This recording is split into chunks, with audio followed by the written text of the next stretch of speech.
Tahimik at payapa ang buhay sa isang liblib na baryo sa probinsya, lalo na tuwing Semana Santa, panahon ng pagninilay at pananampalataya. Pero sa taong yon may kakaiba. Sa halip na dasal at katahimikan, takot at bulong ang bumalot sa buong lugar. Isang gabi, habang naglalakad pa uwi si Aling Nena mula sa simbahan, may narinig siyang kaluskos sa likod ng mga damuhan. Akala niya'y pusa lang, pero nang lumingon siya, may aninong mabilis na dumaan, maliit ang katawan pero mahaba ang mga kuko at mapupula ang mata. Matagal nang may usap-usapan tungkol sa aswang sa baryo nila, pero laging tinatawanan lang. Hanggang sa isang bata ang bigla na lang nawala at huling nakita malapit sa sapa. Ang mas nakakakilabot, ang katawan ng alaga nilang baboy, natagpo ang butot balat kinabukasan. Ayon sa matatanda, mas aktibo ang mga nilalang na ito tuwing mahal na araw, lalo na kapag ang buong baryo'y abala sa pag-aayuno at dasal. Pero totoo nga ba ang mga aswang? O bunga lang ito ng takot at lumang paniniwala? Isang gabi, habang lahat ay natutulog, may malakas na pagaspas ng pakpak ang gumising sa buong bahay ni Aling Nena. Napabalikwa si Aling Nena mula sa pagkakahiga. Nagtama ang tingin nila ng apo niyang si Marco na gising na rin at nanginginig sa takot. "Lola, may narinig akong parang malalaking pakpak sa bubong," bulong ng bata. Hindi na bago ang ganitong ingay sa baryo, pero ngayong Semana Santa, mas kakaiba, mas mabigat sa pakiramdam. Lumabas si Aling Nena at sinilip ang paligid. Tahimik. Wala kahit anino ng tao.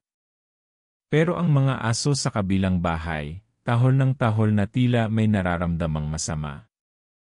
Ayon sa kwento ng matatanda, ang mga aswang ay umaatake kapag mahina ang kaluluwa ng tao, lalo na sa mga bata at sanggol. At si Marco, 7 taong gulang pa lang.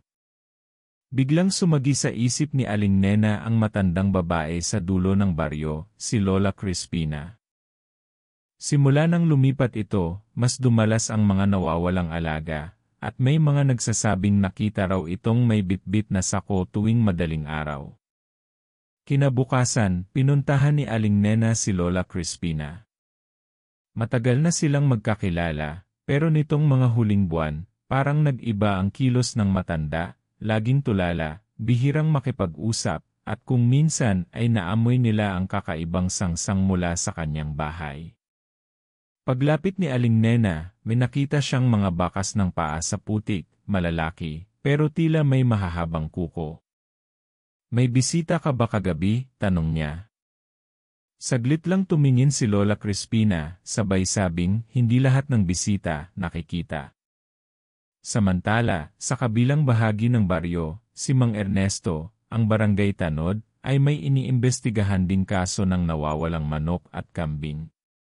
Ayon sa kanya, may nahagip ang sisiye sa palayan, isang aninong mabilis na gumapang sa lupa, parang hayop pero may anyong tao. Pinakita niya ito kay Aling Nena at biglang lumamig ang katawan niya.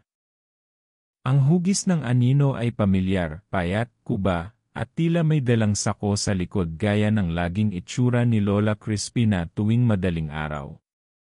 Habang lalong lumalalim ang gabi ng Biyernes Santo, mas nagiging matindi ang kaba ng buong baryo. May bumubulong sa hangin. May mga mata raw sa dilim. At si Marco, unti-unti nang nagkakasakit, laging pagod, laging nananaginip ng isang nilalang na may pulang mata. Lumipas ang Sabado de Gloria na may mabigat na pakiramdam sa buong baryo. Si Marco, lalong nanghihina, ayaw nang kumain, at tuwing gabi napapasigaw sa panaginip. Sa panaginip daw niya, may aswang na bumababa mula sa bubong, may mahahabang kuko at pulang mata, pilit siyang kinukuha. Si Aling Nena, halos hindi na makatulog sa kaba. Napagdesisyonan niyang bantayan ang buong gabi ng Sabado, bitbit ang bawang, asin, at isang krus na kahoy. 2:00 ng madaling araw, may narinig siyang kaluskos sa bubong. Pagtingin niya sa bintana, may aninong gumagapang, payat, kuba, at may pakpak. Biglang naputol ang kuryente. Tumigil ang hangin. Tahimik ang paligid, pero ramdam ni Aling Nena na may presensya sa dilim. Humawak siya sa krus at marahang nilapit sa natutulog na si Marco. Muling narinig ang pagaspas ng pakpak, mas malakas, mas malapit. At sa mismong bubungan nila, may isang tunog na hindi niya malilimutan, ang mabagal na garalgal na huni ng isang nilalang na hindi tao.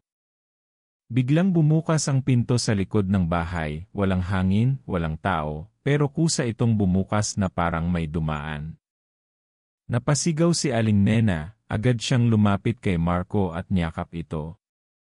Sa gilid ng kanyang mata, may nakita siyang aninong dumaan sa silong, mabilis, parang hayop. Ngunit ang hindi niya inaasahan, paglingon niya sa altar sa sala, nawawala ang krus na kahoy. Sa halip, may iniwang bagay, isang piraso ng balat ng hayop, tuyot at may dugo. Kasabay nito, kumatok si Mang Ernesto, pawis na pawis at nanginginig. May nakita akong tao na lumabas mula sa bahay ni Lola Crispina, pero hindi na siya si Lola. Ang mukha niya parang wala ng balat. Napatitig si Aling Nena sa anak niyang natutulog. Sa noo ni Marco, may marka, isang hugis krus na parang sunog, kahit hindi naman sila gumagamit ng kandila. Ang gabi ng Sabado de Gloria ay unti-unting nagiging bangungot na hindi nila kayang takasan. Sumiklab ang takot sa buong katawan ni Aling Nena, pero hindi siya umatras. Bitbit ang bawang, asin, at natitirang rosaryo, lumabas siya ng bahay kasama si Mang Ernesto. Papunta sila sa kubo ni Lola Crispina. Madilim at malamig ang paligid, tila ba kahit ang mga puno'y natutulala sa takot. Pagdating nila sa kubo, nakabukas ang pinto at may amoy na parang nasusunog na karne. Sa loob, nakita nila si Lola Crispina, nakalutang sa ere, matay puti, at bibig ay may umaagos na itim na likido. Bigla itong sumigaw, mataas at matinis, kasabay ng paglakas ng hangin. Pinagdasal siya ni Aling Nena ng malakas, hawak ang rosaryo. Unti-unting nagsisigaw si Lola Crispina hanggang sa bumulwak ang apoy mula sa kanyang katawan at tuluyang naglaho ang anyo niya. Sa lupa, naiwan lang ang sako at sa loob nito, walang laman kundi tuyong dahon. Akala nila tapos na, ligtas na si Marco. Pero kinabukasan, habang nagsisimba ang buong baryo para sa linggo ng pagkabuhay, napansin ni Aling Nena ang mata ni Marco, pula, kumikislap sa ilalim ng araw. Sa ngiti nitong matipid, may kung anong kilabot na gumapang sa puso niya. Hindi na niya alam kung ang batang kasama niya ay ang parehong apo na iniligtas niya kagabi. Pagkatapos ng misa, tahimik lang si Marco habang nakaupo sa tabi ni Aling Nena.